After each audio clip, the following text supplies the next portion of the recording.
The next speaker is a gentleman of high distinction. It's Professor Roberto Dalimonte,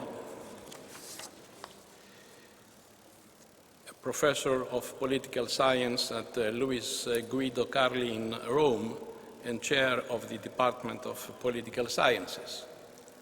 Professor Dalimonte has been a Ford Foundation Fellow at Yale and the American Council of Land Societies Fellow at Harvard. His most recent research interests address political and electoral change in Western democracies, and particularly in Italy. For some time, he's been assisting Prime Minister Matteo Renzi on the new Italian electoral reform. Professor Dalimonte will speak to us about the European Union with a question mark: to be or not to be? Professor.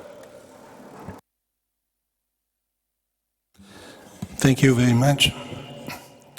As everybody else, I'm very impressed to speak in this incredible place and to speak about a subject which I'd like to introduce with a quote. This will be the only slide that I propose to you, but it is an important quote. I cannot start without the quote, so you'll be patient until Niccolò Machiavelli will appear on the screen. And eccolo, Niccolò Machiavelli from Florence. I'm also from Florence. I'd like to read with you these words, because these words, which Machiavelli applied to Italy of the 16th century, we can use and apply them to Europe of the 21st century. There is nothing more difficult, more uncertain, or more dangerous than taking the responsibility of introducing a new order of things. This is where we stand in Europe today. We have to introduce in Europe a new order of things. Because, if nothing else, to cope with the kind of problems that Diletta just pointed out to us.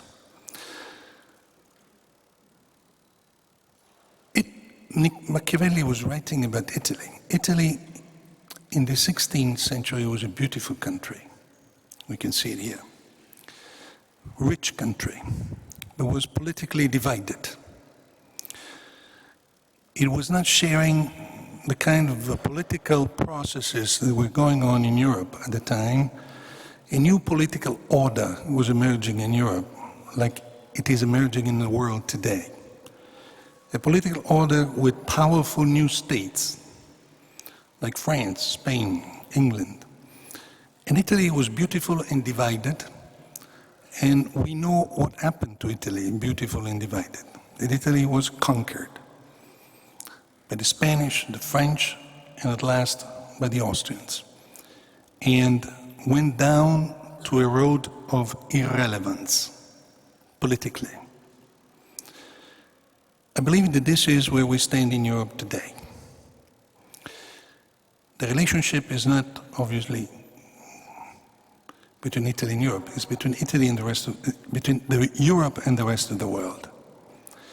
We have to introduce in Europe a new political order, a new order of things. And it's difficult and dangerous, but it's necessary. Because otherwise, Europe will go down the road of irrelevance, as Italy did at the time that Machiavelli was writing The Prince. Now, luckily, it isn't really true that Europe is exactly in the same position that Italy was in the 16th century. Luckily, we started in 1950 to introduce in Europe a new order of things. In 1950, you remember, we started the process of European integration by putting together the coal and steel industries of the two leading continental countries, Germany, West Germany and France, plus 4 others. We started a process of economic integration, which has been one of the conditions of the prosperity of this continent for the past 60 plus years. Some of you might even remember that in those days, in the 50s, we came very close to a great leap forward. Between 1950 and 1954, the 6 European countries of the coal and steel community signed a treaty to create a European defense community and a European political community. In August 1954, unfortunately from my point of view, the French Parliament refused to ratify the treaty, and from then on, European integration, which is the most important political event which has happened in this part of the world in the 20th century. From then on, European integration was limited to markets, market integration. A new European political order was put aside. This new equilibrium worked for a while. As I say, they provided us with economic growth and prosperity. Then it ran into trouble in the 70s when the shocks coming from America, again, the dollar shock, you remember the collapse of the Bretton Woods system, collapse of fixed exchange rates, and then the oil shock of the 70s. Those shocks posed a serious problem for the stability of the European community. And the response at the time was a new order of things, which was called the European monetary system. It was a flexible arrangement which provided some kind of currency stability for a while, but it was a flexible arrangement which also allowed adjustments vis-à-vis balance of payments problems, the kind of adjustments that today, just to fast forward, are not possible with the common currency. The system worked pretty well. As I say, it was a flexible system, but it was replaced, as you know, by the monetary union in the early 90s. The monetary union was a political decision, not really an economic decision. The monetary union introduced, yes, a new order of things again, but it was an unstable, potentially unstable order of things, because we did something extraordinary for political reason. We created a common government without a common state. Because this is the problem in Europe today. This is the reason of the instability. This order of things introduced in the early 90s for political reason, this order of things is unstable. We created, I repeat, a common currency without a common government, but only based on rules, not even based on tools. The basic assumption behind the European Monetary Union was that by having countries comply with the rules of the criteria of convergence, the rules of the Stability Pact, no crisis would occur. It was a project based on wishful thinking, as if no crisis, no shocks could destabilize the Union. Well, in the last few years, we have been awakened by reality. The reality is that that order of things doesn't work. And we are back to Machiavelli and the need to introduce a different order of things. And the new order of things in Europe, in my opinion, has to include two basic components. One is a new trade-off between responsibility and solidarity. Yes, we have to require the countries of the South to be more responsible in order to check the moral hazard problem. But at the same time, we have to require the countries of the North to accept solidarity, to lighten the burden of adjustments for highly indebted countries.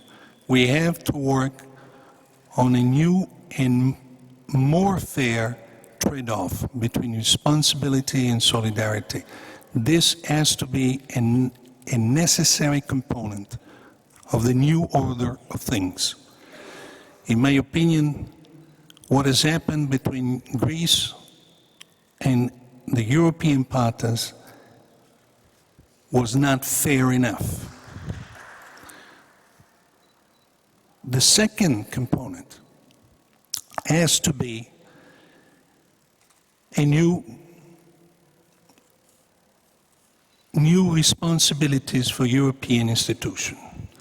We cannot, I give you my opinion, I don't think we can continue to have a common currency without some kind of common government. We can't. Now, luckily, after the crisis in 2010, we have started to see the introduction of tools, and not just rules, also rules. The fiscal compact belongs to the rule-based design. But we now have tools, which we didn't have before. The tools are called with strange names, but they are there. The European stability mechanisms. We have the European Central Bank has used unconventional measures, quantitative easing, outright monetary transaction, all these things which did not exist before, and if they had existed before, the cost of the crisis would have been less. But they are there now, and there's another tool that has been introduced, which is the banking union, which is very important too, but not enough. In the new order of things, we have to increase the powers of the European institutions, the Commission and the Parliament.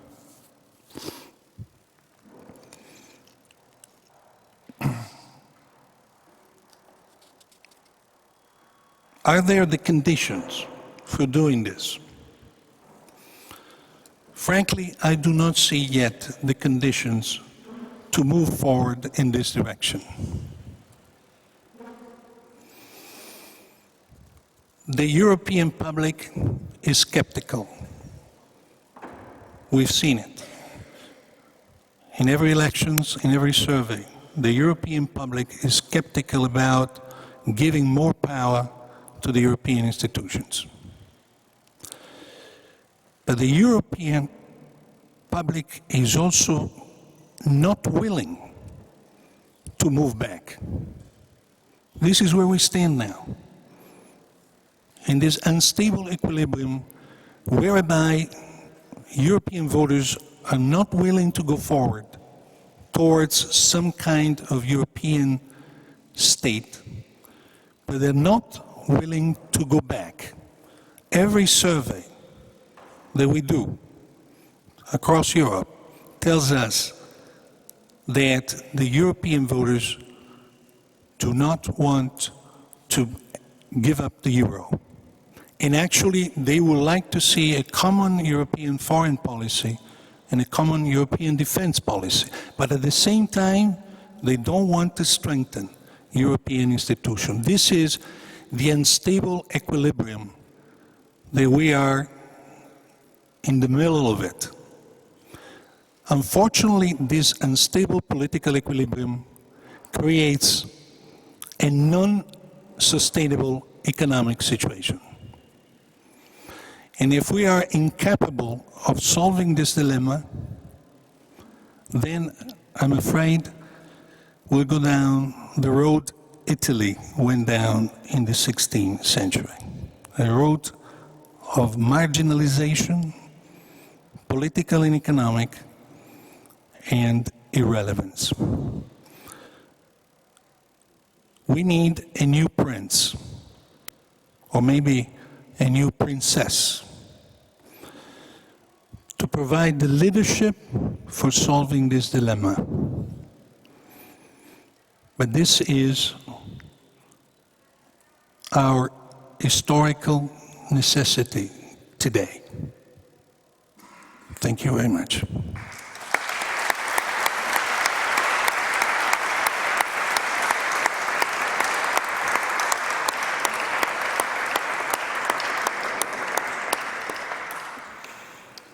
Thank you.